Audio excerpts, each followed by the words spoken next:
हरे कृष्णा कृष्णा कृष्णा हरे हरे, हरे राम राम राम हरे हरे।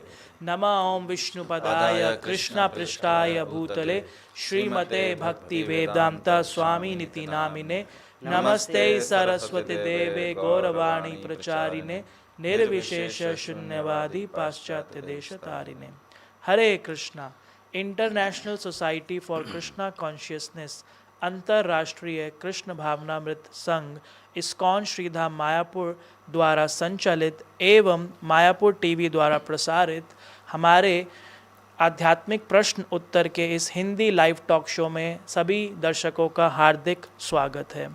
प्रति सप्ताह की तरह आज भी हमारे साथ 3 स्पीकर्स जुड़े हैं जो आपके आध्यात्मिक प्रश्नों के उत्तर देंगे। आपकी स्क्रीन पर एक नंबर टेलीकास्ट हो रहा है 6297773729 6297773729। जो ये कार्यक्रम बाहर से देख रहे हैं, इंडिया के बाहर से देख रहे हैं, उनको +91 इस नंबर के आगे लगाना होगा।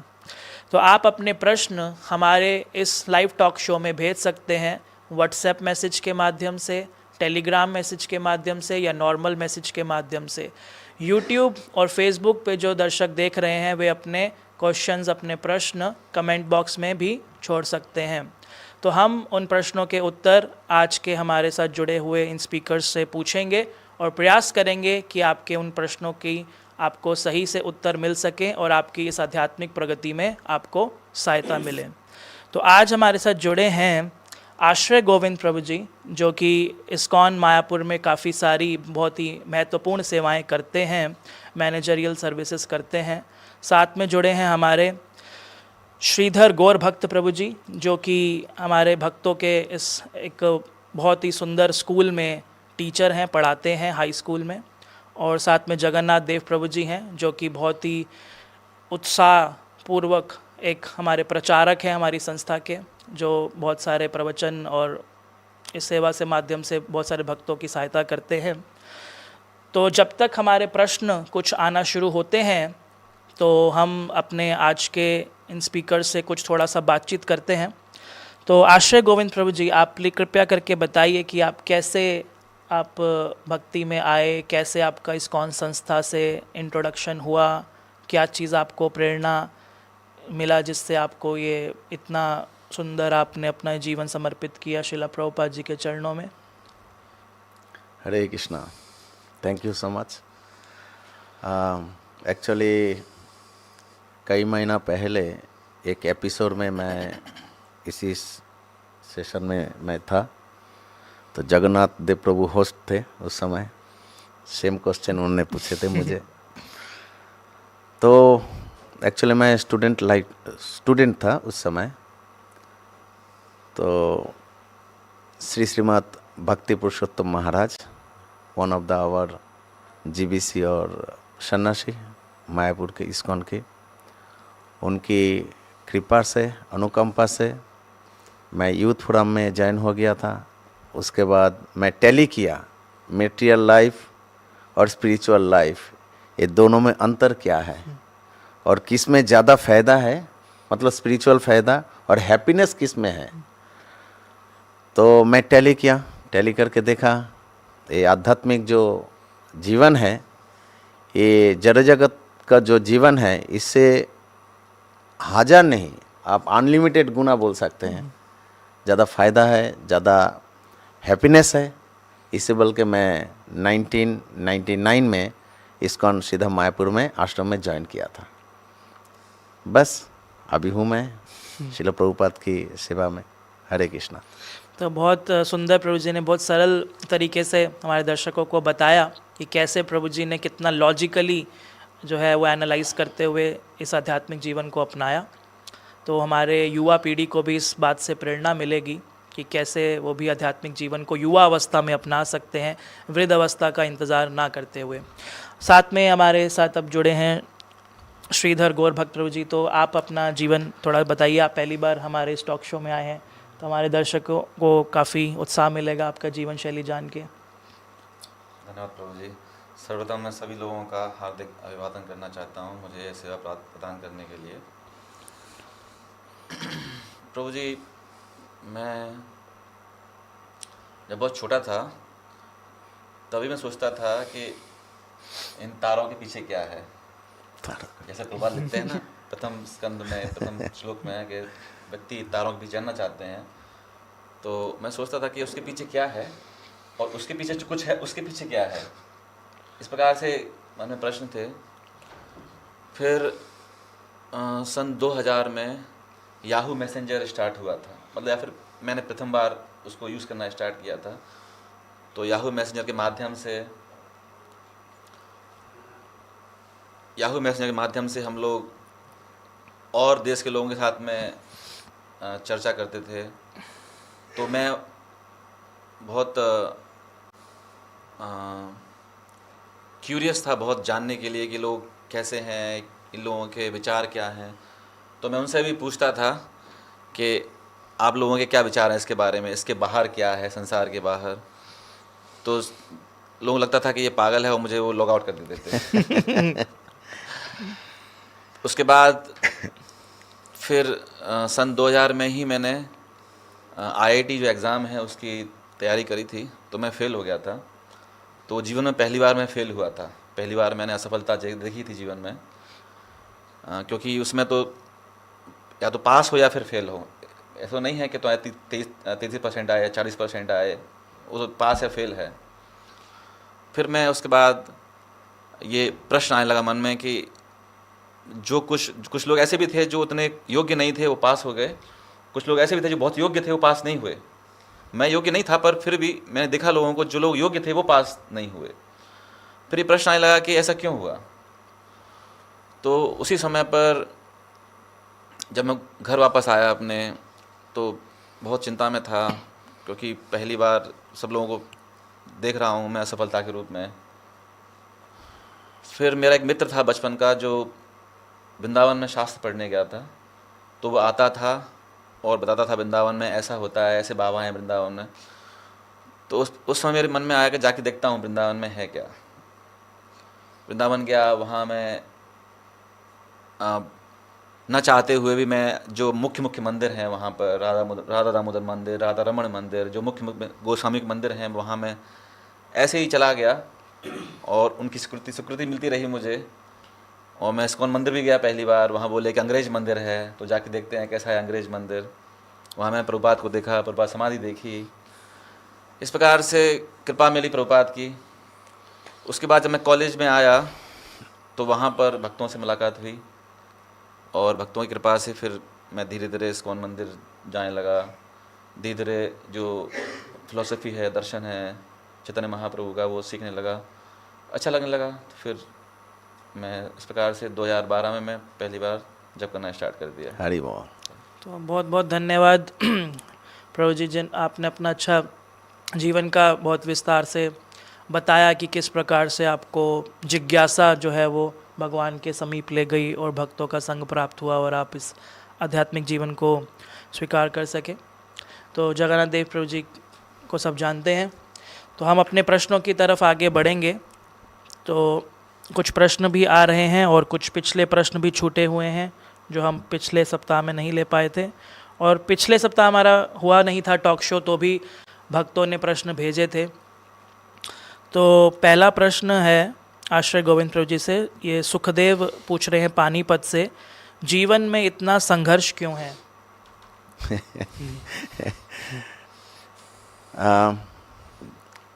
एक्चुअली ये भागवतम की एक क्वेश्चन है।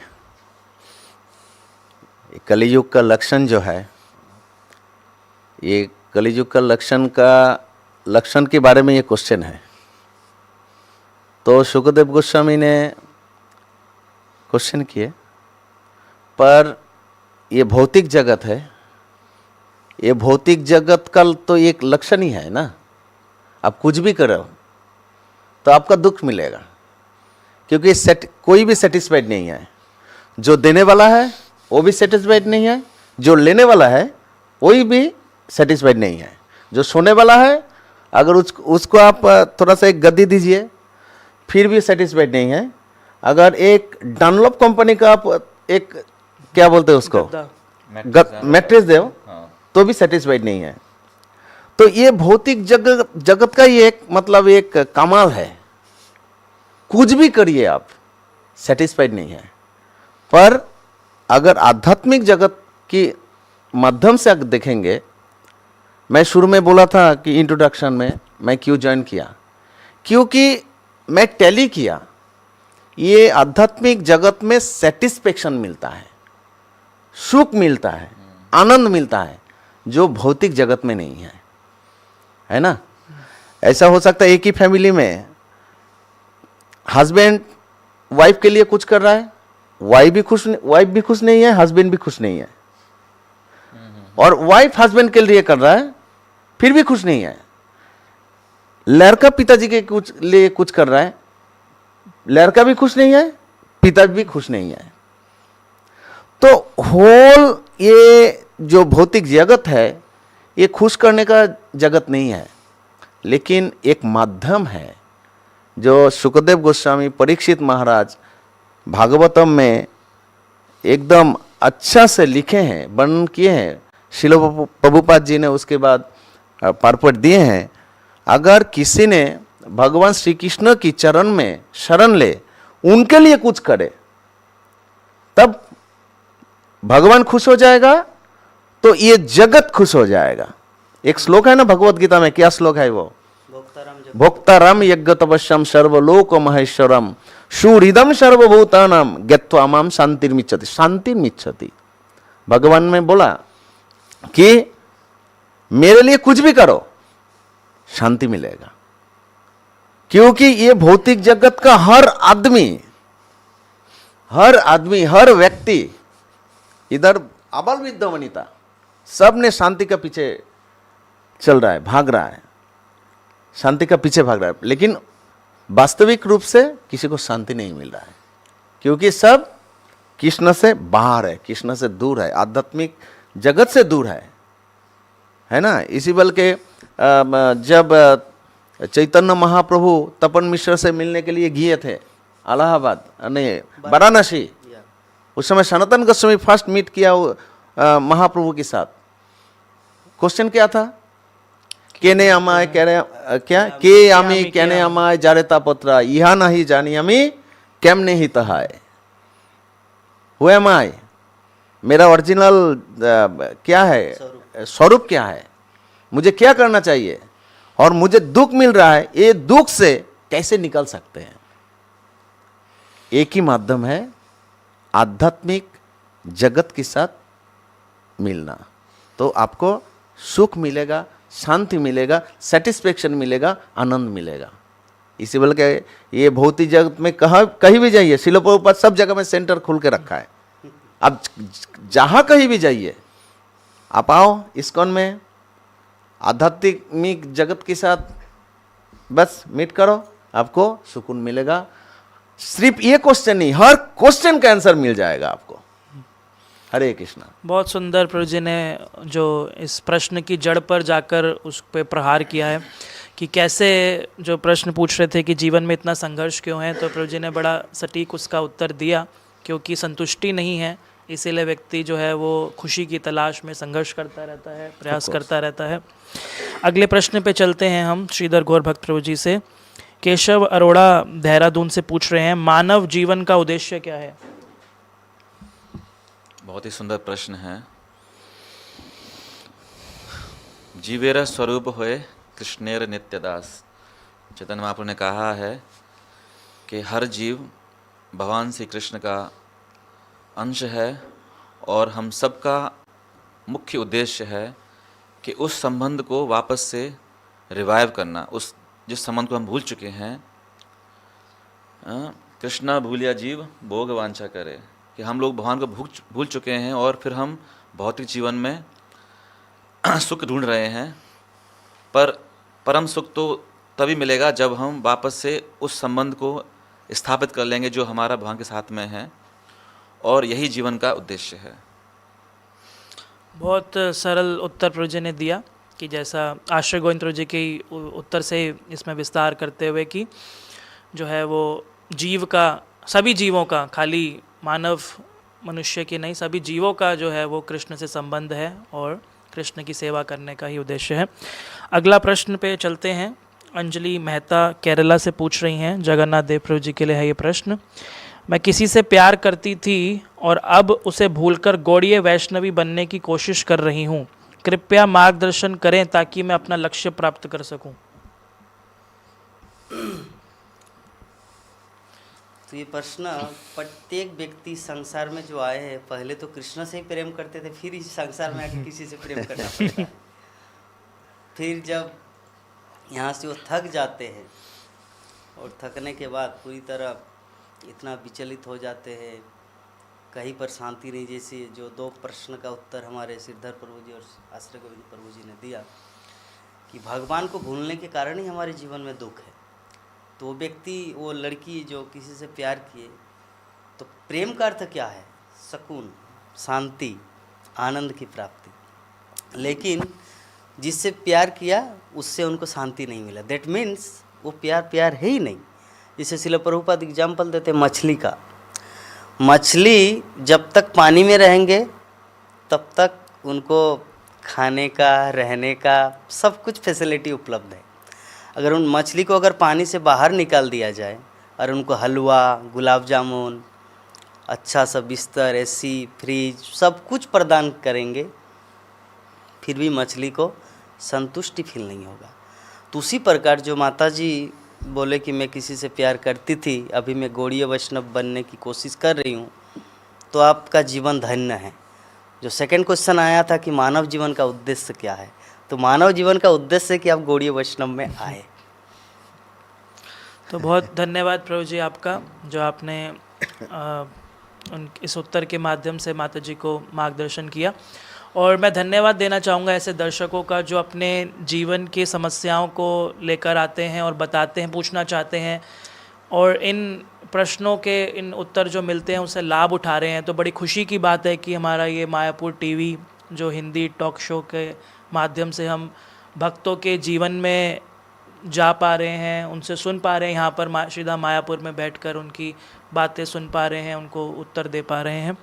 अगला प्रश्न है आश्रय गोविंद प्रभु जी के लिए। अनिरुद्ध गुप्ता गुड़गांव से पूछ रहे हैं कि परीक्षा के बाद मेरे पास कुछ खाली समय मिलता है, तो इस दौरान मुझे क्या करना चाहिए? क्या नाम है? अनिरुद्ध गुप्ता गुड़गांव से। और एक बार पढ़िए क्वेश्चन। परीक्षा के बाद मेरे पास कुछ खाली समय बचता है, जब कुछ नहीं है करने के लिए, तो क्या करना चाहिए? ये क्वेश्चन एकदम सरल तरीका से किए आप। आप जानते हैं आपके पास समय है। अगर समय है तो बस क्या करना है, आप हमारे श्रील प्रभुपाद जी के जो ग्रंथ है, बहुत सारे ग्रंथ हैं, ग्रंथ पढ़िए ताकि आप जड़ जगत की भावना, स्पिरिचुअल जगत की भावना के बारे में आप जान सकते हैं। और अगर आपका सिर में बहुत बोझा है, उसको निकालना है, दिल को हल्का करना है, तो आप जपा कीजिए, जपा कीजिए। अगर फैमिली में कुछ प्रॉब्लम है, आप जानते हैं, तो बस जपा कीजिए। एक छोटा स्टोरी मैं बता सकते हूँ, छोटा स्टोरी। श्रील प्रभुपाद जी एक बार हैदराबाद में गए थे, बहुत बार गए। तो जब गए वहाँ प्रभुपाद जी सुबह क्लास देते थे, भागवतम क्लास। तो प्रभुपाद जी क्लास के बाद पूछते थे कि किसी का कोई क्वेश्चन है, तो सेम भागवतम क्लास के बाद श्रील प्रभुपाद जी क्वेश्चन किए कि किसी का क्वेश्चन है, तो कोई डिवोटी कुछ नहीं बोले, लेकिन पीछे से एक माता जी हाथ उठाई, यस स्वामी जी आई हैव वन क्वेश्चन।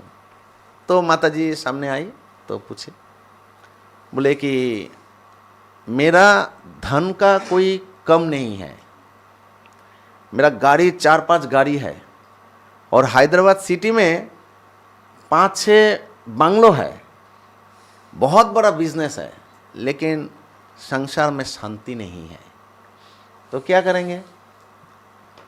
तो श्रील प्रभुपाद जी पूछे क्यों नहीं? बोले मेरा जो हस्बैंड है उनका एक डिजीज़ है। क्या डिजीज़? रात को जब आते हैं ऑफिस से होल नाइट सोते नहीं, नींद आता नहीं। तो बहुत सारे डॉक्टर्स के पास गए, मेडिसिन लिए, कुछ नहीं हो रहा है। तो फाइनली मैं सुबह इधर आपका मंदिर में आया, देखा आप प्रवचन दे रहे हैं, तो मुझे अच्छा लगा। आप क्वेश्चन पूछा, मैं क्वेश्चन बोल दिए।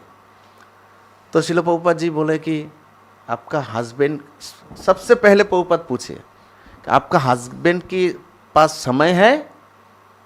प्रभुपाद जी माता जी बोली कि हाँ समय है। तो रात में जब घर पे आते हैं डिनर के बाद क्या करते हैं आपका हस्बैंड? माता जी बोली कि मेरा हस्बैंड बस बैठ के न्यूज़ पढ़ते हैं, नहीं तो कुछ करते हैं। कब सोते हैं? उसके बाद 10, 11, 12 बजे सो जाते हैं। श्रील प्रभुपाद जी तुरंत एक डिवोटी को बुलाएं और बोले एक चंटिंग बीट लेके आओ। और प्रभुपाद जी उस माता जी को बुला के बोले कि आप ये चंटिंग बीट लो और ये जपमाला लेके जब आपका हस्बैंड के पास समय होगा रात को, तब उनको बोलियो वो चैंटिंग बीट मतलब जपमाला लेके हरे कृष्णा कृष्णा कृष्णा हरे हरे, हरे राम राम राम हरे हरे जप करे। तब आप देखिए।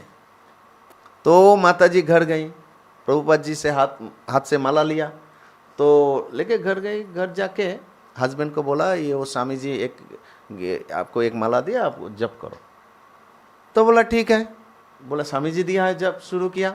खाने के बाद जब इजी चेयर होता है ना, पहले जगह मतलब ऐसा चेयर हिलाते हैं, उसको इजी चेयर बोलता था। वो बैठ के जप करना शुरू किया।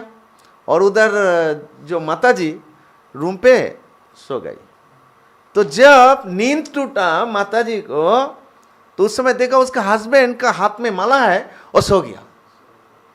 तो माता जी इतना खुश हुई कि अरे बहुत सारे डॉक्टर के पास गए, कुछ नहीं हुआ, बहुत पैसा खर्चा किया, कुछ नहीं हुआ, लेकिन आखिरी में वो स्वामी जी का दिया हुआ माला से मेरा हस्बैंड जपा किया, वो उसका महीना का बाद उसको नींद आया। बहुत खुश हुआ। तो नेक्स्ट डे मॉर्निंग में दौड़ के वो स्वामी जी के पास, प्रभुपाद जी के पास गया। प्रभुपाद बोला यस, आज नहीं जब भी समय मिले आपको जप करना, तो आपको सुकून मिलेगा, शांति मिलेगा। तो सेम जी गुप्ता जी को मैं बोलना चाहता हूँ, अगर समय मिलेगा आपको, आप स्टडी कर सकते हैं। स्पिरिचुअल बुक्स है, भगवत गीता, भागवतम, चैतन्य चैतमृता, हाँ, और आप चैंटिंग कर सकते हैं, ताकि आपका बहुत शांति मिलेगा। हरे कृष्ण। धन्यवाद आश्रय गोविंद जी। तो गुरु जी ने काफ़ी अच्छा बताया कि क्या क्या क्रियाएं, आध्यात्मिक क्रियाएं कर सकते हैं अपने खाली समय में। अगला प्रश्न है हमारा श्रीधर गुरु जी से कि ये तो वही विश्वास कलकत्ता से पूछ रहे हैं कि मैं 2022 से वेजिटेरियन हूँ और कृष्ण भक्त हूँ। मेरे एक दोस्त हैं और वो भी कृष्ण भक्त हैं, लेकिन वो मांसाहार करती हैं। क्या ये सही है या गलत है? मैंने बहुत बार उनको कहा कि आप ये मांसाहार बंद कीजिए, तो आप कृपया करके मुझे इस विषय में थोड़ा बताइए। हरे कृष्णा। तो जब प्रभुपाद पहली बार अमेरिका गए थे और वहाँ पर उन्होंने देखा कि यहाँ तो हर व्यक्ति मांस खा रहा है, जुआ खेल रहा है, शराब पी रहा है, अवैध स्त्रीसंग कर रहा है, तो फिर प्रभुपाद ने सिर्फ सोचा कि अगर मैं इनको बोलता हूँ कि ये काम मत करो तो कोई नहीं सुनेगा। तो प्रभुपाद ने सिर्फ उनको जप करने को बोला। पहले आप भगवान के बारे में कथा सुनो, भगवान का नाम लो और धीरे धीरे सब कुछ छूट जाएगा। तो यही उपाय उनके लिए भी, माता जी के लिए यही उपाय है कि अगर वो मांस खा रही हैं तो आप उनको अधिक से अधिक पॉजिटिव, अधिक से अधिक वो दो जो उनको बेनिफिट करेगा, और वो है भगवान का नाम, भगवान की कथा। तो जब वो धीरे धीरे जानेंगी कि मांस खाना बुरी बात है, जब हम किसी जानवर को मारते हैं तो जब वो चीखता है, उसकी चीख उसके रोम रोम में भर जाती है, और वही मांस जब हम खाते हैं तो वो जो एंग्जाइटी है, जो चिंता है, जो उसके अंदर दर्द है, वो हमारे जीवन में भी आता है। तो हमको मांस नहीं खाना चाहिए। पर आप कोशिश करिए माता जी को अधिक से अधिक स्पिरिचुअल, आध्यात्मिक चीज़ों को उनको इंट्रोड्यूस कराइए, तो धीरे धीरे वो सब छोड़ देंगे।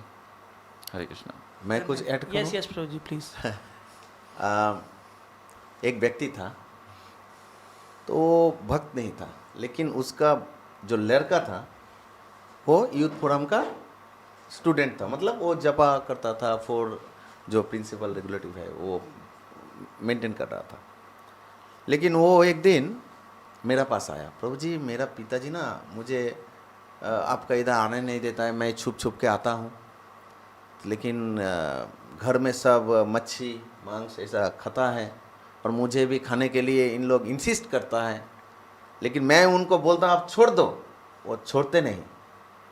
तो मैं उनको बोला आप एक काम करो, नज़दीक में कोई टेम्पल है इस्कॉन का? बोला हाँ। कहाँ?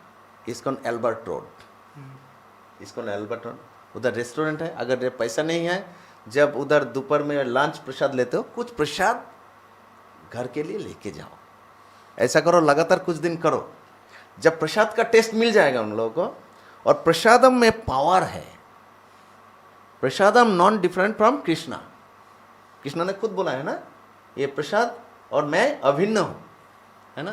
तो लड़का ने किया, जब भी मंदिर में आता था पैसा होता था तो गोविंदास रेस्टोरेंट से कुछ भी लेके जाता था, और जब पैसा नहीं था मतलब वो किचन से जब प्रसाद मिलता था खिचड़ी और राइस दाल सब्जी कुछ भी लेके जाता था, मम्मी पापा को खिलाता था। ऐसा प्रसाद खाते खाते खाते खाते खाते खाते उन लोगों का हृदय में कुछ भावना आ गया। एक दिन अचानक बेटा को बोला आज से हम सब कुछ छोड़ देगा और आपके साथ हम मंदिर जाएगा। तो ये ऐड करने का मतलब क्या जो है कि ये प्रसाद अगर खिलाए कई तरीका से और टेम्पल में कभी कभी लेके आए उनको, तो ये जो बद अभ्यास है इसको छोड़ जाएगा। कुछ ऐड करना है, अगर कुछ ऐड नहीं करेंगे, सिर्फ इंस्ट्रक्शन देंगे, वो छोड़ेगा नहीं। कुछ ऐड करना है, जस्ट ऐड समथिंग, ऐड करने से अपना आप वो छोड़ देगा। हरे कृष्णा।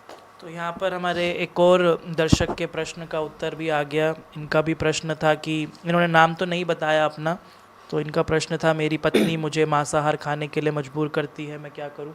तो प्रभु जी ने उत्तर दे ही दिया कि उनको प्रसाद खिलाइए आप। तो जिस तरह से उदाहरण भी दिया कि कैसे उनका जीवन परिवर्तन हुआ है। इन्होंने नाम नहीं बताया, थोड़ा भय की वजह से शायद।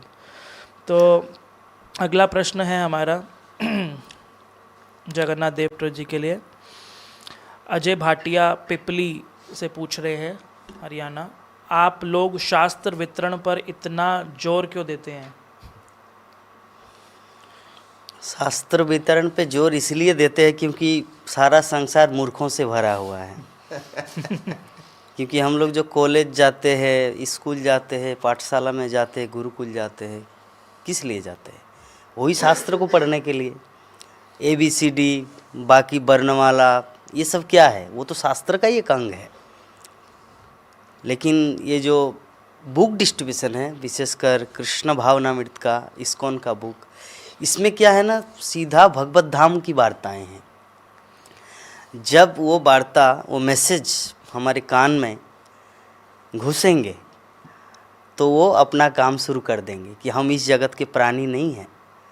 जैसे इंद्र का हुआ था, इंद्र को जब उनके गुरुदेव बृहस्पति ने श्राप दिया और यहाँ पर इस पृथ्वी लोक में आके बन गया सुअर, तो ब्रह्मा जी बहुत दिन बाद आए और बोले कि ओहे इंद्र, कब तक आप ये सुअर बन के रहेंगे, मल खाएंगे, इस कीचड़ में सोएंगे, आपका जो सिंहासन है ना, स्वर्ग का सिंहासन खाली है, तो आपका इंतज़ार किया जा रहा है वहाँ पे मेनका, उर्वशी, तिलोत्तमा और रंभा, ये सभी। तो बोले कि किसकी बात कर रहे हैं आप? आई एम ए पिग, मैं तो एक सुअर हूँ। तो उसी प्रकार जैसे इंद्र जैसे देवता जब दिग्भ्रमित हो सकता है, मोहग्रस्त हो सकता है, देहात्म बुद्धि में आ सकते हैं, तो हम सब तो एक तुच्छ प्राणी हैं। तो इसीलिए हम सब इस संसार में आके अपने आप को भूल चुके हैं कि मेरा जीवन का लक्ष्य क्या है, मैं कौन हूँ। जैसे प्रभु जी पहले ही सनातन गोस्वामी के बारे में बताए। Sanatan Goswami not a ordinary person, प्रधानमंत्री था उस समय के, और प्रधानमंत्री के पास कितना नॉलेज आप लोग देख ही रहे नरेंद्र मोदी को। तो उस समय के नवाब हुसैन शाह के प्रधानमंत्री थे। लेकिन वैसे व्यक्ति क्या बोल रहे कि मैं इतना मूर्ख हूँ महाप्रभु के सामने कि मुझे ये भी नहीं पता कि मैं कौन हूँ। तो ये जो क्वेश्चन है ना, ये जगत के सभी प्राणियों का है कि मैं कौन हूँ। तो ग्रंथ वितरण इसीलिए किया जाता है कि मैं कौन हूँ इसका जवाब है। शुक्रिया प्रभु जी कि ग्रंथ वितरण का महत्व बताया प्रभु जी ने कि हमारे जीवन में इन ग्रंथों का कितना महत्वपूर्ण योगदान है। तो इसी से संबंधित एक प्रश्न है जो हिमानी गेरा जयपुर से लिख रही हैं कि ग्रंथ पढ़ना अच्छी बात है, लेकिन आपके कुछ सदस्य सड़क पर धर्म ग्रंथ खरीदने के लिए इतना दबाव क्यों डालते हैं? थोड़ा इसी से आगे एक्सटेंशन है इस प्रश्न का। मेरा क्वेश्चन है। हाँ जी, आश्रय गोविंद। देखिए, प्रभुपाद जी का एक एग्जाम्पल है। जब जॉन्डिस होता है ना, नहीं, प्रभुपाद जी एक्चुअली एक बच्चों का दिया था। बच्चा का कोई तबीयत खराब होता है, नेचुरली वो उसको दवाई देंगे तो दवाई नहीं लेना चाहता है, नहीं लेना चाहता है। क्यों नहीं लेना चाहता? क्योंकि वो टेस्ट उसको अच्छा नहीं लगता है। गुड। वो टेस्ट उसको अच्छा नहीं लगता है ना? तो सिमिलरली वो मम्मी का रोल ले रहा है वो प्रभु जी।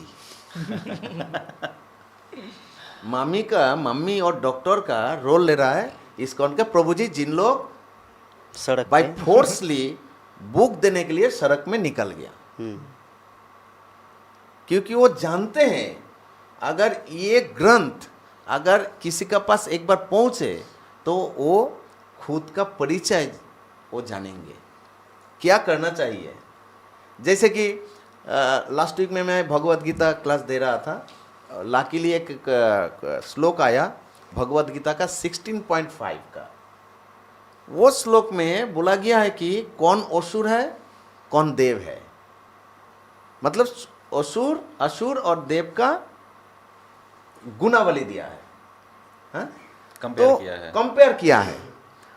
तो ऐसे ही अगर ग्रंथ आपको फोर्सली नहीं देगा, आप नहीं लेंगे, क्योंकि आपका पास भौतिक जगत की आदमियों का पास बहुत पैसा है, लेकिन ऐश करने के लिए, दवाई लेने के लिए नहीं, है ना? तो प्रभु जी जो काम कर रहा है वो माता और डॉक्टर की काम कर रहा है। अगर माता और डॉक्टर बाय फोर्सली आपको मेडिसिन, बच्चों को मेडिसिन नहीं देगा तो बच्चा का तबीयत ठीक नहीं होगा, है ना? सिमिलरली वो प्रभु जी अगर बाय फोर्सली ग्रंथ नहीं देगा, ये भौतिक जगत में किसी का जो दृष्टि है वो खुलेगा नहीं। हम लोगों का आँख है पर बंद है ना? बंद है। इसी बल के जो प्रभु जी आपको फोर्स कर रहा है ग्रंथ लेने के लिए, उनको सहायता कीजिए, आप ग्रंथ लीजिए और दूसरे को आप भी देने के लिए कोशिश कीजिए, ताकि समाज व्यवस्था अच्छा होगा। समाज की अगर मंगल चाहते हैं, ग्रंथ पढ़िए। ग्रंथ माता की समान है। जैसे कि एक माता उसको बच्चा को अच्छा इंस्ट्रक्शन देते हैं, ग्रंथ भी आपको इंस्ट्रक्शन देगा कैसे आपको चलना है, क्या करना है, कब क्या, किधर जाना है, किधर बैठना है, किधर सोना है, क्या खाना है ना? वही काम प्रभु जी कर रहा है। तो प्रभु जी को आपको धन्यवाद देना है। माता जी आप ग्रंथ खरीदिए और माता जी और सारे जगत को भी आप ग्रंथ वितरण कीजिए, ताकि जगत का भी मंगल हो जाए। ग्रंथ एकमात्र चीज़ है जो जगत का मंगल कर सकता है। हरे कृष्णा। तो आशा करते हैं माता जी को अब ये प्रश्न का उत्तर बिल्कुल स्पष्ट हो गया होगा। यस। कि क्यों वो जो है वो सड़क पर निकल रहे, से भक्त मंदिर हैं तो वहाँ पर भगवान के दर्शन होते हैं, लेकिन लोग जब मंदिर में दर्शन करने के लिए नहीं आते तो भगवान स्वयं बाहर निकल जाते हैं रथ पे जगन्नाथ दर्शन देने के लिए। तो उसी प्रकार से भगवान के भक्त भी इतने कृपालु हैं, वो जो लोग मंदिर नहीं आ रहे तो उनके पास सड़क पर जाकर ग्रंथ वितरण करते हैं। तो बड़ा अच्छा प्रभु जी का प्रश्न का ये उत्तर लगा। आगे चलते हैं श्रीधर गौरभक्त प्रभु जी के पास। ख्याति कुलकर्णी मोहाली से पूछ रही हैं, मैं शादी नहीं करना चाहती, क्या मैं सही सोच रही हूँ? इस संबंध में माता का अच्छा प्रश्न है। इस संबंध में भागवतम में कथा आती है जहाँ पर गजेंद्र जो कि इज एनिमल ऑफ लैंड, वो ज़मीन पर चलता है, और एलिगेटर जो मगरमच्छ है वो पानी में रहता है। तो जब गजेंद्र जब पानी में गया तो उसका पैर पकड़ लिया मगरमच्छ ने और वो खींच रहा था पानी में अंदर उसको, और गजेंद्र ताकतवर होते हुए भी असहाय महसूस कर रहा था अपने आप को। तो वहाँ पर श्रील प्रभुपाद लिखते हैं कि जिसका जो पॉजिटिव पॉइंट है, अगर आप शादी ना करके आपको लगता है कि आप भगवत भक्ति में आगे बढ़ सकते हैं तो आप शादी ना करिए, और आपको लगता है कि अगर आप शादी करके भगवत भक्ति में बढ़ सकते हैं, या फिर आपको ऐसे ऐसे विचार आ रहे हैं कि शादी करके पता नहीं कैसा हस्बैंड मिलेगा जो मुझे भक्ति मार्ग से गिरा देगा, तो आप भगवान से प्रार्थना करिए। पर यह सोच के निर्णय मत लीजिए कि मैं शादी ना करूंगी तो भक्ति में आगे बढ़ जाऊंगी। आपके मन में किस प्रकार के विचार हैं, कैसी चेतना है आपकी।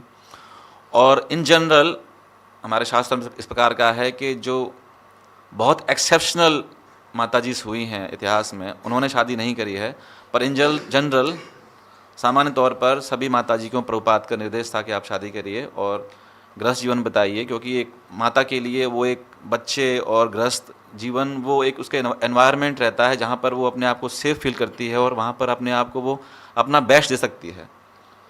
तो अपना निर्णय आप इस आधार पर रखिए कि आपको कैसा फील हो रहा है। अगर आपको लग रहा है कि आपको शादी करनी चाहिए पर विचार ऐसे आ रहे हैं कि शादी के बाद पता नहीं क्या होगा, तो आप भगवान से प्रार्थना करिए, अच्छा हस्बैंड मिलेगा आपको। हरे कृष्णा। तो इसी प्रश्न को आगे बढ़ाते हुए जगन्नाथ देव प्रभु जी से पूछेंगे कि ऐसा श्रील प्रभुपाद सर कहते हैं कि जो स्त्री हैं उनको हमेशा जो है वो संरक्षण में रहना चाहिए, तो आप थोड़ा सा और इसमें विचार प्रकट कीजिए। श्रील प्रभुपाद का भी इंस्ट्रक्शन है और चाणक्य पंडित का भी इंस्ट्रक्शन है। चाणक्य पंडित बोले हैं कि एक जो लड़की होती है उनको माता पिता के आश्रय में रहना चाहिए, और जब वो शादी करती है तो अपने पति के आश्रय में, और अंतिम वृद्धावस्था में अपने पुत्र के आश्रय में। ये चाणक्य पंडित का एक सिद्धांत है। और श्रील प्रभुपाद का भी एक सिद्धांत है कि जो इस्कॉन से कनेक्टेड है सभी लड़कियों का शादी हो जाए, और जो ऑलरेडी जो टेम्पल में है ब्रह्मचारी वो ब्रह्मचारी रहे। तो अभी कोई माता जी क्वेश्चन किए तो हम लोग किससे शादी करें, तो श्रील प्रभुपाद ने बोला कि बाहर जाके दूसरों से शादी कीजिए और उनको भक्त बनाइए। तो ये दोनों सिद्धांत सही है, लेकिन हमारे जो श्रीधर प्रभु जी जो बताए कि गजेंद्र का जो प्रसंग में श्रील प्रभुपाद जो तात्पर्य में लिखे, ये भी बहुत सराहनीय है, अप्रिशिएट करने योग्य है।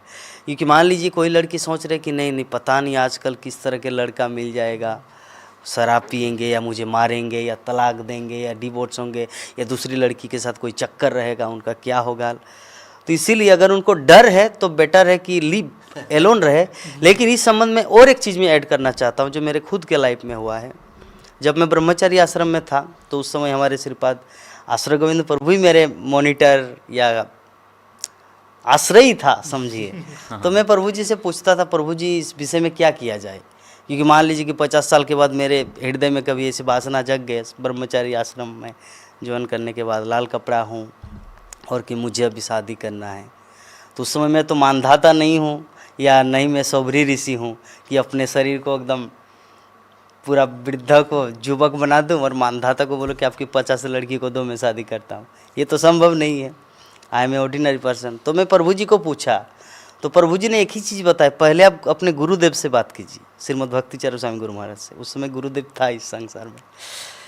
तो मैं डर से एक बार ईमेल भी लिखा था गुरु महाराज को। तो खैर गुरु महाराज तो ये सब छोटे मोटे चीज़ के लिए तो उतना, उनका तो महान लक्ष्य है ना श्रील प्रभुपाद की सेवा में। तो as a representative of Guru Maharaj and Prabhupada मैं प्रभु जी को बारंबार बोलता था।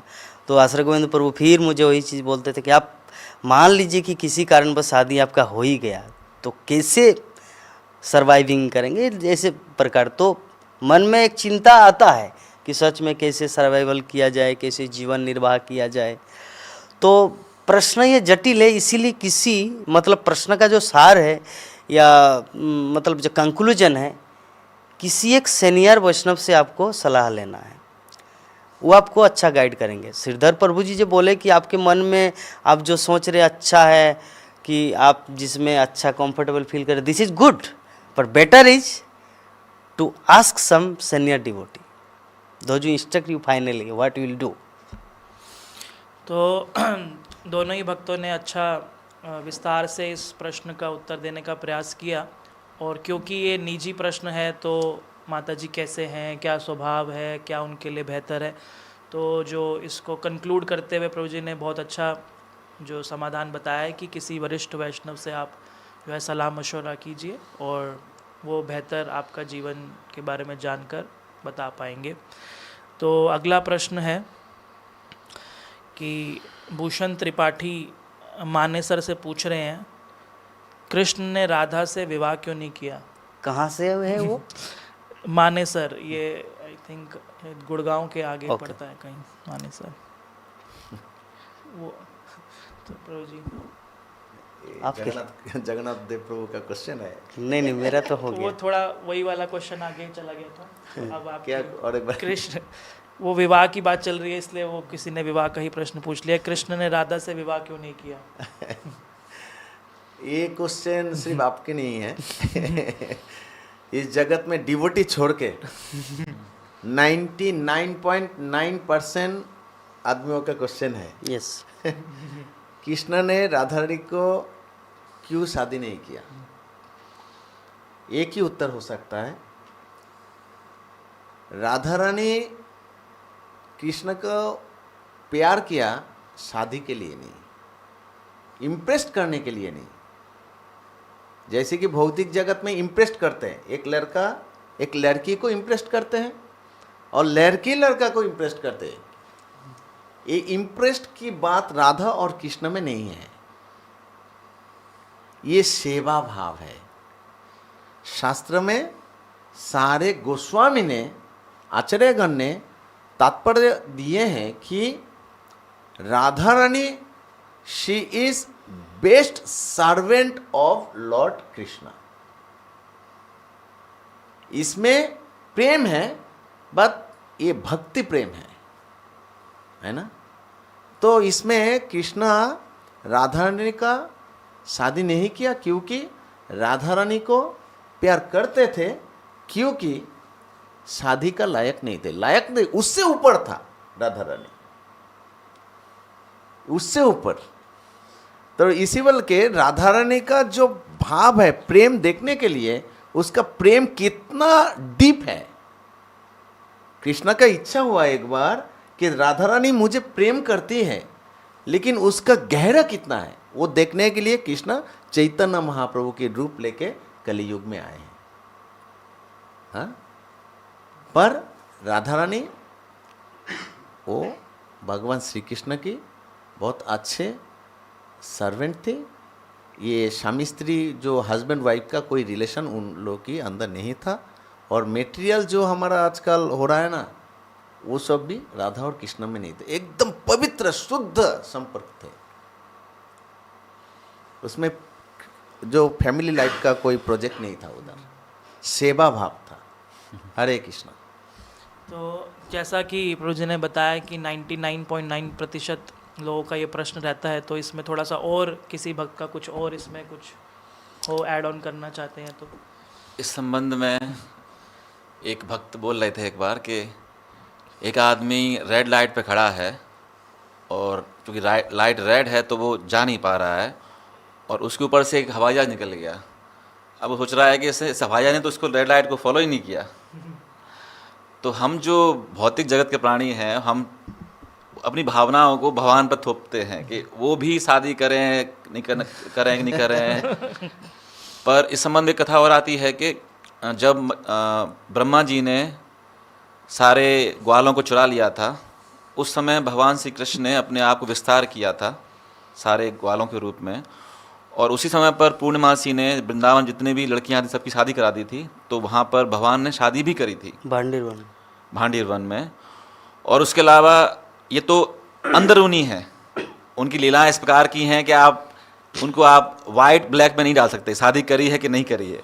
वो इस प्रकार से है कि शादी करी भी है, नहीं भी करी है, करी भी है, नहीं भी करी है। आप समझने के लिए आपको समय लगेगा।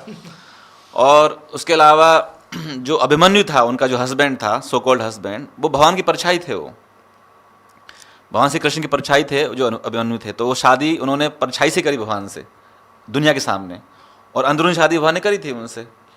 तो दोनों चीज़ें हैं। तो ये बोलना। और उसके अलावा राधा कृष्ण एक शरीर है, एक आत्मा है, दो शरीर हैं वो। वो शादी करे ना करे उनको क्या फ़र्क पड़ता है। तो आप इसको इस प्रकार से मत देखिए शादी क्यों नहीं करी, वो जानने की कोशिश करिए। जन्म कर्म चमे दिव्यम एवं यो वेत्ति तत्वतः त्यक्त्वा देहम पुनर्जन्म नेति मामेति सो अर्जुन। भगवान के जो जन्म कर्म है, जिनके जो कर्म हैं वो बहुत दिव्य हैं, उनको आप सिर्फ बाहर से मत देखिए, गहराई में जाने की कोशिश करिए, तब आपको अच्छी तरह समझ में आएगा कि मामला क्या हो रहा है, क्या चल रहा है। यही मैं बोलना चाहूँगा। बहुत सुंदर। तो यही चीज़ मेरे मन में भी आया था जो प्रभु जी जो एग्जाम्पल दिए। एक बार श्रीपाद प्रेमांजन प्रभु क्लास में बोल रहे थे कि मान लीजिए कोई मोटरसाइकिल चला रहे हैं या 4 चक्का चला रहे हैं, उनके लिए मतलब वो जो रेल जो ट्रेन आ रहा है उसके लिए फाटक जाम है, तो उस व्यक्ति के लिए खड़ा रहना, लेकिन जो एरोप्लेन जा रहे हैं उसके लिए कोई पाबंदी नहीं है। तो भगवान जो है ना, उनकी लीलाएं आध्यात्मिक है और हम लोग जिस संसार में ये है सामाजिक, तो सामाजिक को हम लोग अध्यात्म के साथ तुलना नहीं कर सकते। ये पहला फिलोसफी है। और दूसरा ये है कि जिन्होंने क्वेश्चन किया उनको पता ही नहीं कि राधा कृष्ण एक्चुअली है क्या। उनको लगता है हो सकता है हिंदी मूवी बॉलीवुड का कोई फिल्म देखा है और फिल्म में क्या होता है, वो लड़की के लिए पूरा लड़का सारा जीवन दे देता है, माँ बाप छोड़ देता है, एवरीथिंग छोड़ देता है, फिर भी लड़की दूसरी से शादी कर लेता है, या कुछ एक दूसरा कारण होता है, अरे उनका तो शादी नहीं हुआ। तो वैसा ही उनका क्वेश्चन है। उनको राधा कृष्ण क्या उनको समझ ही नहीं है। राधा कृष्ण कौन है पहले हम लोग को जानना है। भगवान कृष्ण का जो दायां अंग है वो बलराम प्रकट हुआ, और भगवान कृष्ण के जो बाएं अंग है, बाईं अंग वो है श्रीमती राधा रानी। तो कृष्ण का अपना ही खून, मतलब अपना ही अंग, उससे शादी करे या ना करे, अगर उनको ये समझ रहता तो क्वेश्चन ही नहीं आता कि राधा रानी से शादी क्यों नहीं की। उनका क्वेश्चन इसलिए आया जो फिल्मों में दिखाई, जो तो लड़का लड़की लव अफेयर उसी से रिलेटेड आया। एकदम जैसे हमारे आश्रय गोविंद प्रभु जी एकदम कंक्लूड पॉइंट बताए कि न कृष्ण भक्त छोड़कर ये क्वेश्चन कोई नहीं करता। यह है पॉइंट। तो तीनों भक्तों ने जो है इसमें बहुत ज़्यादा सार इकट्ठा कर दिया। तो जो काफ़ी लोगों का जो जनसाधारण ये प्रश्न रहता है, तो आशा करते हैं कि आपको इस बात का उत्तर एकदम स्पष्ट हो गया, और जो ये लोग प्रश्न करते हैं आप उनको उत्तर भी दे पाएंगे कि जिस प्रकार से जो भी तीनों भक्तों ने बताया कि संक्षेप में कि हम पहले तत्वों को समझे बाद में लीलाओं के ऊपर जाएं। तो श्रीमद् भागवतम के 10वें स्कंद के अंदर ये भगवान की लीलाएं प्राप्त होती हैं, तो हम सीधा 10वें स्कंद पे कूद जाएं और भगवान की क्या लीलाएं हुई, क्या किया उन्होंने, उस पर देखें। तो पहले 9 स्कंद भी हैं, पहले जाने कि कृष्ण है कौन, जैसा कि जगन्नाथ देव प्रभु जी ने बताया कि कृष्ण है कौन, राधा रानी है कौन। तो अगला प्रश्न है, किन से पूछ रहा था मैं भूल गया क्योंकि सब नेक्स्ट श्रीधर प्रभु जी से है अगला प्रश्न। हेमंत मल्होत्रा उज्जैन से पूछ रहे हैं, मैं नियमित रूप से आपका टॉक शो देख रहा हूँ। इस उदास भरी दुनिया में आप सब इतना कैसे मुस्कुरा सकते हैं? चलो मुस्कुराओ। तो प्रभु जी, आश्रय गोविंद प्रभु जी शुरू में बहुत अच्छे से इसका विवरण किए थे, और इस संबंध में बोलना चाहूँगा कि आजकल जो बाहर जो हो रहा है, देखते हैं हम टीवी पर सब लोग बहुत मुस्कुरा रहे हैं, हंस रहे हैं, पर अंदर में क्या है? Smiling faces crying hearts. अंदर से वो दुखी हैं, बाहर शो करते हैं सिर्फ हंसते हैं। आप देखते हैं कि बॉलीवुड में कितने सारे लोग I will die for her, और अगले साल न्यूज़ आती है उनमें तलाक हो गया, और फिर नया। तो इस प्रकार से लोग सिर्फ और सिर्फ एक झूठी दुनिया, एक झूठा जो है एक जीवन जी रहे हैं, दिखावे वाला सिर्फ। तो आप कब तक इसको कैरी कर सकते हैं?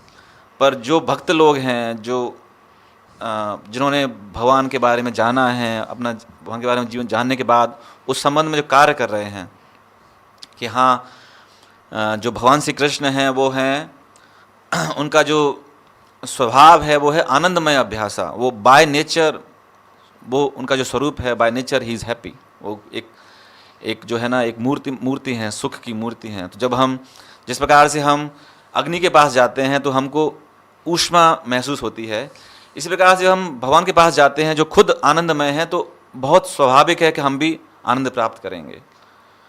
तो जो भक्त लोग हैं वो भगवान की सेवा करते हैं सच्चे मन से, तो बहुत स्वाभाविक है कि भक्त लोग हमेशा आनंदमय महसूस करते हैं और हमेशा और लोगों को प्रेरित करते हैं कि आप लोग भी उस मार्ग पर चलिए जो मार्ग सबके लिए उच्चतम है।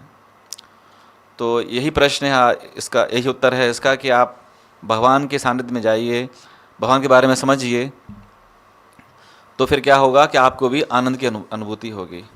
हरे कृष्णा। मैं कुछ ऐड करूं? यस प्रभु जी। सॉरी। नहीं प्रभु जी, उत्तर तो प्रभु जी ने बहुत अच्छे दिए।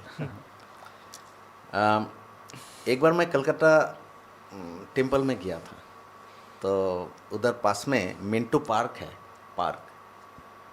जब सुबह एक्चुअली कलकत्ता रथ यात्रा जब होता था, हमारा उधर सेवा रहता था कंस्ट्रक्शन का। तो सुबह मंगल आरती के बाद जपा करते करते हम उधर पार्क सर्कस में एक मैदान है, उधर रथ यात्रा होता था। सुबह जपा करते करते जाता था। तो मिंटू पार्क टेम्पल के नज़दीक में ही है। उधर सुबह जब जाता था, एवरीडे देखता था कि एक ग्रुप आदमी, उन लोग हाथ पकड़ के एकदम सर्कल करके हाथ पकड़ के ऐसा ऐसा करते करते वो लाफिंग करते। लाफिंग क्लब, हाँ लाफिंग क्लब। तो मैं एक दिन, मेरा चिंता है, अरे ऐसा क्यों हुआ? तो बोला कि हम लोग लाफिंग क्लब का मेंबर है, तो आपको पैसा देना पड़ता है? बोला हाँ, महीना में 500 रुपया।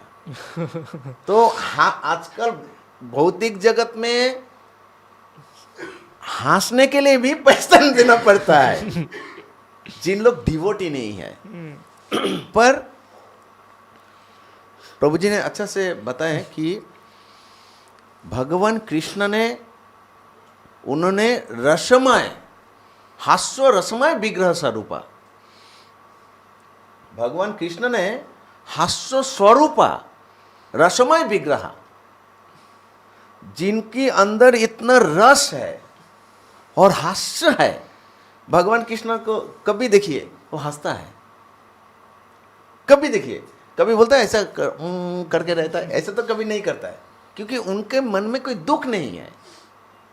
सब समय कई भी एंगल से देखिए, कई भी टेम्पल में जाइए, देखिए हंसता है ना, क्योंकि वो हास्यमय। हास्यमय क्यों? क्योंकि सब समय हंसते हैं, सब समय खुश है। रसमय विग्रह, क्योंकि उनके अंदर इतना रस है, अनलिमिटेड। तो अगर हम लोग ये हास्यमय रस विग्रह के साथ, हास्यमय रस विग्रह की सेवा में युक्त हो जाए, तो नेचुरली उनका कुछ गुण हमारे अंदर आ जाएगा। जैसे कि श्रील प्रभुपाद जी ने बहुत बार एग्जाम्पल दिए हैं कि भगवान कृष्ण वो पूर्ण है और हम अंश है। एग्जाम्पल दिया है कि आग बड़ा, लेकिन छोटा दिया तो वो बड़ा आग से ही लेता है ना, उनका गुण ही तो आ जाता है ना। तो सिमिलरली ये हास्यमय रस विग्रह भगवान श्री कृष्ण, जो इतना रस है उनके अंदर, इतना हास्य है, सब समय हंसते हैं, स्माइलिंग फेस। अगर उनके साथ हम लोग संपर्क हो जाए, हमारा उनका सेवा में हम लग जाए, तो उनका गुण स्लोली हमारे पास आ जाएगा और हम लोग हंसते रहेगा। इसी बल्कि डिवोटीज, जब डिवोटीज कृष्णो कॉन्शियसनेस में आ जाता है, वो अपना खुश हो जाता है, सेटिस्फेक्शन मिलता है और अपना हंसते हैं। लेकिन डिवोटी को लाफिंग क्लब में ज्वाइन होने का जरूरत नहीं पड़ता है, और नेचुरल स्माइल आ जाता है। हरे कृष्णा। तो धन्यवाद प्रभु जी, आपने जिस तरह से बताया कि कैसे ये जो कारण है, ये मुस्कुराहट के पीछे जीव का स्वरूप है, कृष्ण का दास है सच्चिदानंद। तो ये कृष्ण भक्ति में लगने के बाद जो है ये मुस्कुराहट आती है और बरकरार रहती है। तो अगला प्रश्न है जगन्नाथ देव प्रभु जी के लिए। तो प्रीति शर्मा कनाडा से लिख रही हैं, मुझे आश्चर्य है कि लोग इतने लालची कैसे हो गए हैं, भविष्य में इस संसार का क्या होगा?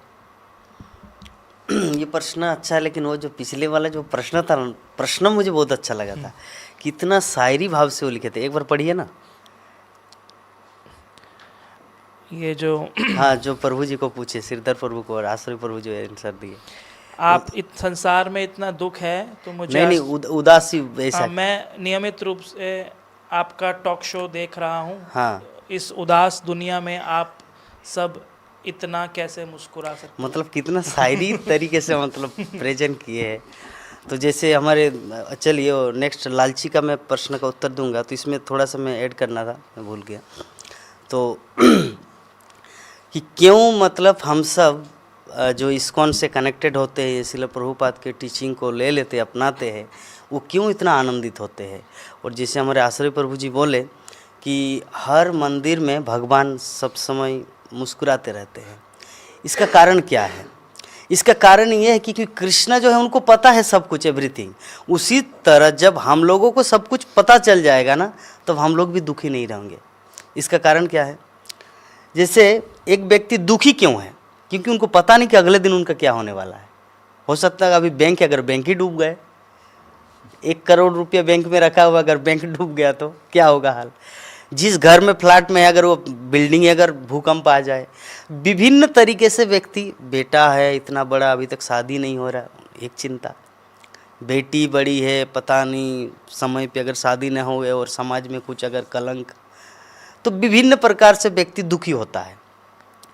रियल मतलब वास्तविक दृष्टिकोण से देखें तो जैसे भगवान कृष्ण चिंता मुक्त है, उसी तरह हम भी चिंता मुक्त है। हम लोग को ये समझ नहीं है, दैट इज द प्रॉब्लम, ये समस्या है।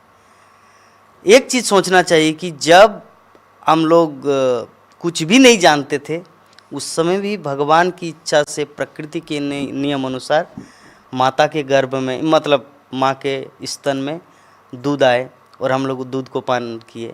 उस समय क्या भगवान से प्रे किया था, या कहीं पर होटल में या किसी रेस्टोरेंट में पैसा दिया था कि मुझे खाने को दो, या ऑक्सीजन का ज़रूरत है, भगवान ने सब कुछ सप्लाई किया।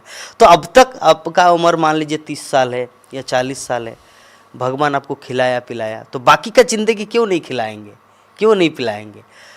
तो ये जो अंडरस्टैंडिंग है ना, ये जब तक हमारा अंडरस्टैंडिंग क्लियर नहीं होता, तभी हमारे जीवन में दुख है।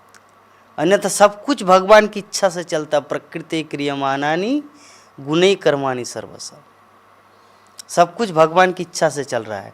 तो जब सब कुछ भगवान की इच्छा से चल रहा है, तो हमको दुख क्यों उठाना है? तो व्यक्ति का दुख का कोई प्रश्न ही नहीं है। तो अब जो मूल प्रश्न है मेरे लिए जो आए है, क्या है? मुझे आश्चर्य है कि लोग इतने लालची कैसे हो गए हैं, भविष्य में इस संसार का क्या होगा। प्रीति शर्मा कनाडा से। नहीं, लालची तो पहले के ज़माने में भी तो है, अभी भी है। ऐसा नहीं कि सत्ययुग में जो हिरण्यकशिपु का साम्राज्य था, वो क्या उसमें सेटिस्फाइड थे? जैसे प्रभु जी का पहला क्वेश्चन आया था, सेटिस्फेक्शन, संतुष्टि। उन पृथ्वी लोग जय किए थे, स्वर्गलोक जय किया, ब्रह्मलोक जय किए, सबको अपना गुलाम बनाया, फिर भी सेटिस्फाइड नहीं था। क्या सेटिस्फेक्शन है? कि मैं भगवान हूँ, सभी मानते, मेरा बेटा नहीं मानता। प्रहलाद नहीं मानते कि मैं भगवान हूँ, सभी मानते, पूरा जगत हिरण्यकशिपु भगवान की जय, सभी जय जय कर देते थे, लेकिन प्रहलाद महाराज नहीं देते। तो सेटिस्फेक्शन, अरे भाई अगर सारा दुनिया आपको भगवान बोलते, एक व्यक्ति अगर नहीं बोले तो क्या गिनती है? दुनिया में 850 करोड़ जनसंख्या है, सभी आपको मतलब जय जयकार कर रहे हैं, एक व्यक्ति अगर नहीं करे तो क्या माइनस है? लेकिन फिर भी वो सेटिस्फेक्शन। तो लालची संसार में उस सत्ययुग में भी लालची था। रावण लंका का राजा था, और भी देवी देवताओं को परास्त करके, मतलब देवताओं को परास्त करके स्वर्ग को भी हथिया लिया था। वही उदाहरण दुर्योधन का भी है। दुर्योधन को इतना बड़ा हस्तिनापुर राज्य दिया, तो हस्तिनापुर इतना बड़ा राज्य में से 5 गांव कुछ भी नहीं है। जैसे एक भारतवर्ष है ना, हस्तिनापुर मतलब सिर्फ हरियाणा का एक प्लेस नहीं, या उत्तर प्रदेश से दिल्ली का खंड नहीं। उस समय का राजा मीन्स पूरे पृथ्वी का राजा। परीक्षित महाराज हुआ, अम्बरीश महाराज हुआ, उस समय सिर्फ भारत खंड के नरेंद्र मोदी जैसा नहीं, पूरे पृथ्वी का राजा हुआ करते थे। तो हस्तिनापुर का राजा मीन्स पूरे पृथ्वी का राजा। लेकिन भगवान श्री कृष्ण उनको बोला कि एटलीस्ट 5 विलेज, ओनली 5 गांव दे दो। दुर्योधन ने नहीं दिया। तो लालची उस समय भी था, ठीक है। हिरण्यकशिपु के समय सत्ययुग में भी था, त्रेता में भी था, द्वापर में भी था, कलियुग में भी है। तो माता जी का जो प्रश्न कि फ्यूचर में क्या होगा, जो हो रहा है वही होगा, इसका समाधान क्या है? जो हरि नाम हरि भक्ति, जो प्रभु जी आज का जो हमारा वही टॉपिक था कि जिसको नींद नहीं आता था हरि नाम के जप करते करते सो गया, और भी बहुत सारी समस्याओं का हल न, जो क्लब है हंसने का क्लब, उसमें भी ज्वाइन करने का ज़रूरत नहीं है, हरि नाम सब संभाल लेंगे। तो आशा करते हैं माता जी को उनका उत्तर मिल गया कि समस्याएं हैं संसार में, लोग भी लालची हैं, अनर्थ हैं, लेकिन भक्तों की जिम्मेवारी है कि वे प्रचार प्रसार करें और हरि भक्ति को, कृष्ण भक्ति को आगे बढ़ाएं। तो अभी हम आखिरी प्रश्न या एक दो प्रश्न ले पाएंगे अभी। लास्ट प्रश्न प्रभु जी के लिए। एक आखिरी प्रश्न है हमारा आश्रय गोविंद प्रभु जी से।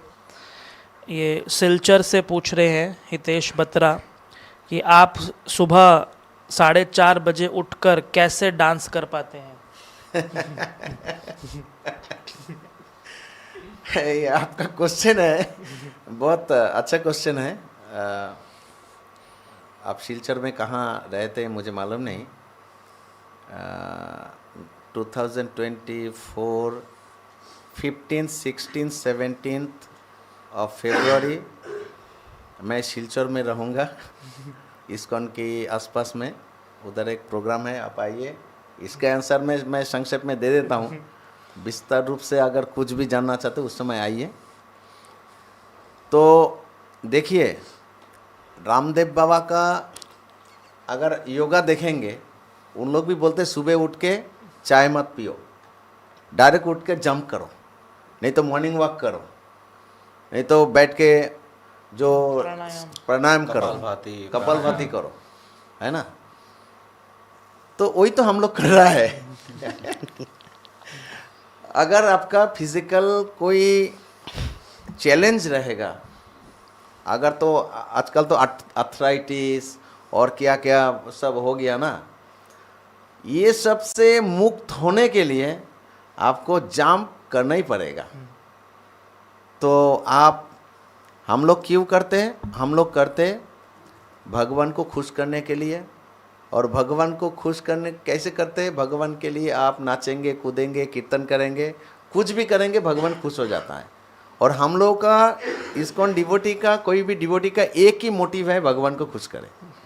कोई भी कुछ भी करो भगवान के लिए, भगवान खुश हो जाएगा। लेकिन अगर आप हमारे जैसा जंप करना चाहते हैं, हैप्पी होना चाहते हैं, आप घर में भी हमारे जैसा आरती कर सकते हैं, कीर्तन कीर्तन कर सकते हैं। अगर परिवेश स्थिति नहीं है, सही नहीं है, तो आप देखिए आपका आसपास में कोई नामट्टा होगा, भक्ति वृक्ष होगा, यूथ प्रीचिंग होगा, कोई हमारा सेंटर होगा, उधर जाइए। एक्चुअली स्पिरिचुअल जो लाइफ है, एनर्जेटिक लाइफ, इसको एनर्जेटिक लाइफ बोलता है स्पिरिचुअल लाइफ। अगर स्पिरिचुअल लाइफ में आप आएंगे, आपको फुल एनर्जी रहेगा।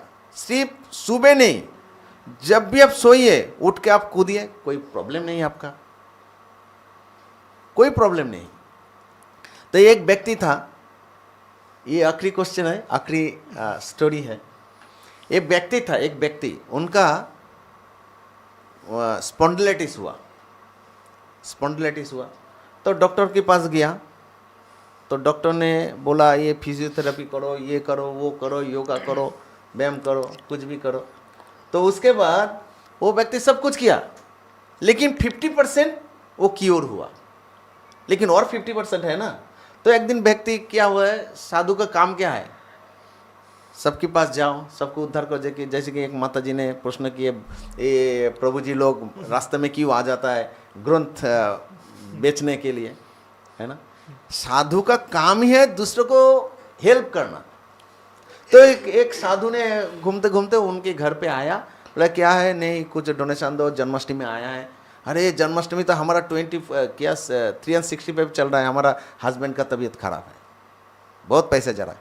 क्या हुआ? ऐसा है, ठीक है, उनको आप मंदिर में लेके आइए, हम ठीक कर देगा। तो लेके गया, लेके जाने के बाद वो क्या व्हील चेयर में था, उसको दो जन ऐसे पकड़ के उठा के कीर्तन चल रहा था, थोड़ा थोड़ा पकड़ के ऐसा किया, ऐसा करते करते 2-4 दिन करते तो वो व्यक्ति ठीक हो गया। वो व्यक्ति ठीक हो गया। क्यों ठीक हुआ?